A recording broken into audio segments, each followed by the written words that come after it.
Welcome to our channel. Today, we're diving into the fascinating world of psychology with 8 psychological tricks that actually work.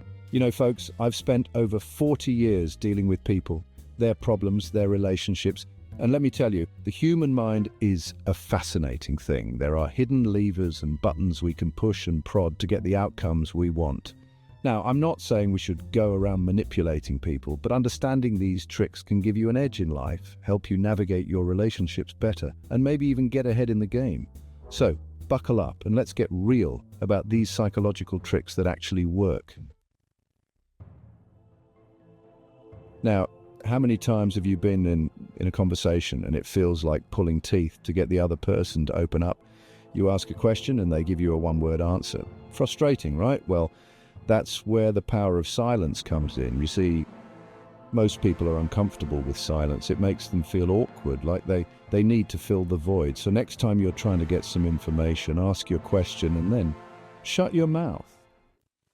You know, old Ben Franklin, he wasn't just about flying kites in thunderstorms. He was a smart cookie.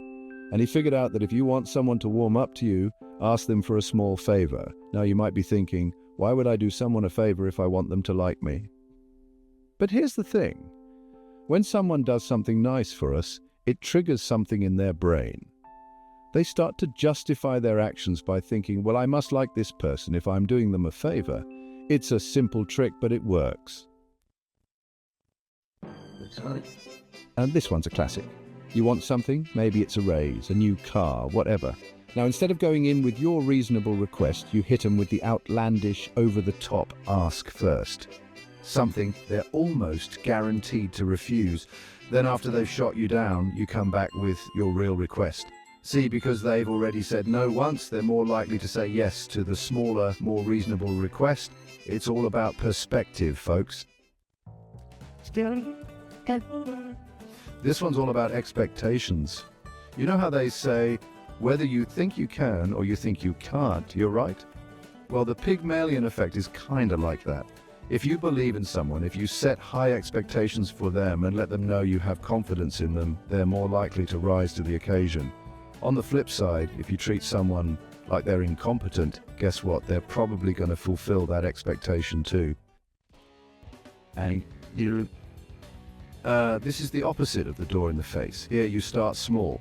You ask for something so tiny, so insignificant that they can't possibly say no. Then once they've agreed to that little thing, you up the ante. You ask for something a bit bigger and then maybe something a bit bigger than that. The key here is to make those incremental increases so gradually that they barely notice they're being pulled along. It's like slowly turning up the heat on a frog in a pot of water. They don't jump out because the change is so gradual. This one's all about familiarity breeding fondness. The more we're exposed to something, the more we tend to like it. It's why that song you hated at first starts to grow on you after you've heard it a few times. Now, this doesn't just work with songs, it works with people too. The more time you spend with someone, the more likely you are to develop feelings for them. So, if you're trying to win someone over, remember familiarity is your friend. Ever notice how you clean your house better when you know you're having company over? That's the Hawthorne Effect in action. People tend to change their behavior, often for the better, when they know they're being observed. It's like we all have a little bit of a performance side that comes out when the spotlight is on us. Now, this effect can be used for good or for bad. But knowing about it can help you understand why people act the way they do when they're being watched. You know, the mind is a powerful thing, so powerful, in fact, that it can actually trick itself into feeling better. The placebo effect is real, folks. If you believe something is going to work, whether it's a sugar pill or a lucky charm, it just might. Now, I'm not saying that all medicine is just a placebo, but our thoughts and beliefs have a huge impact on our physical well-being. So if you can harness the power of positive thinking, you might just be surprised at what you can achieve. Thanks for watching. If you found these psychological tricks interesting, don't forget to like, comment, and subscribe for more amazing content. See you next time.